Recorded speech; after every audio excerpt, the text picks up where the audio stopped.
भैया हाँ भैया। एगो औरत अपने सहेली से ननद के कुछ बात कह दिबा। का कहत बा? कैसे? हे ननद हमारी रूठल सखी,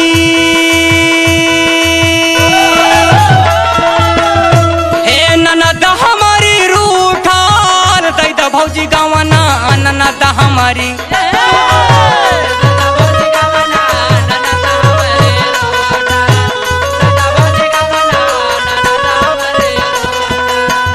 हे ननद हमारी रूठल सखी,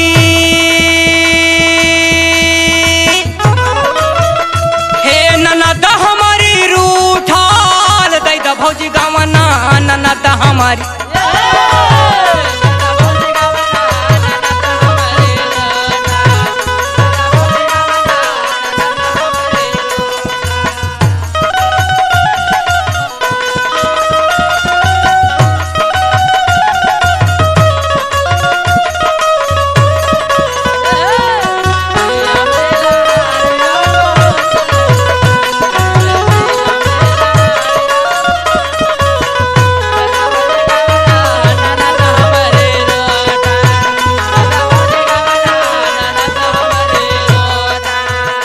ए भैया और कैसा गम कहत हो?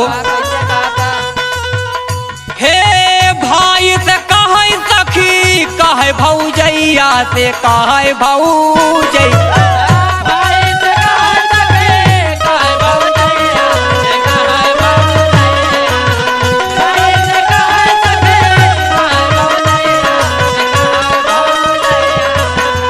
हे ननदो छिनार सखी रहे हर जैया हो रहे हर।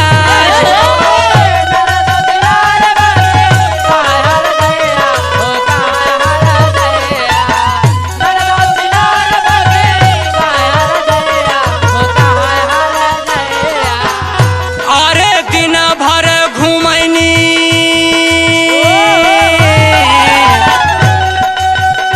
अरे दिन भर घूमैनी बहरवा में सूताल दई द भौजी गवना ननद।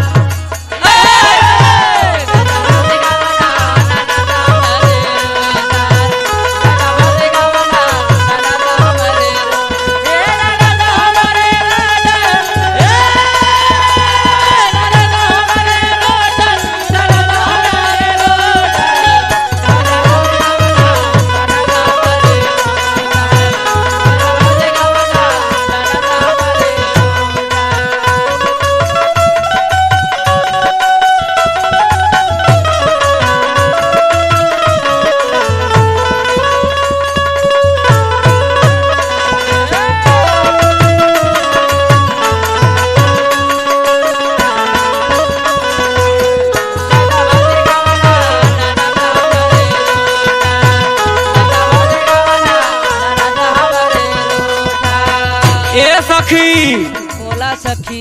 और सुना हो? सुनावा।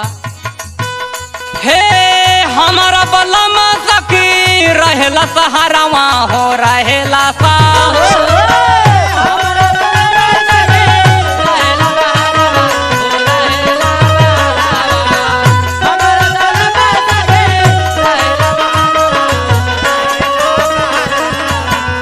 हे बाबा मोर खोजेला सुघरो सजनवा हो सुघरो सजनवा।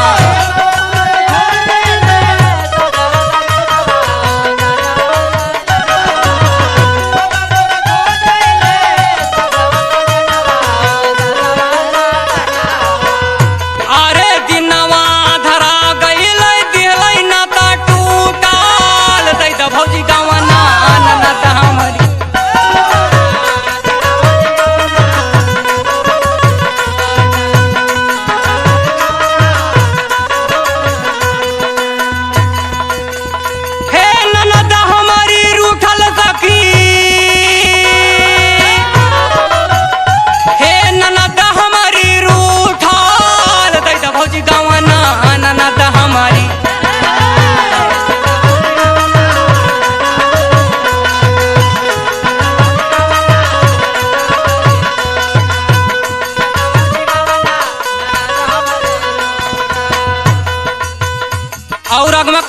के भैया कैसे कहले भैया हे गौना के खातिर ननद मुहवा फुलावली हो मुहवा फुलावल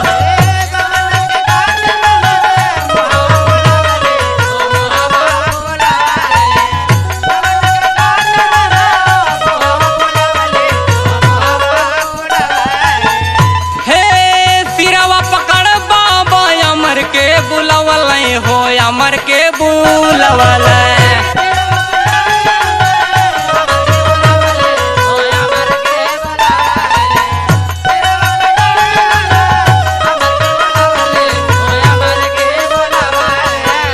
सखी और कैसे बाहो अरे ननदो छिनार रहा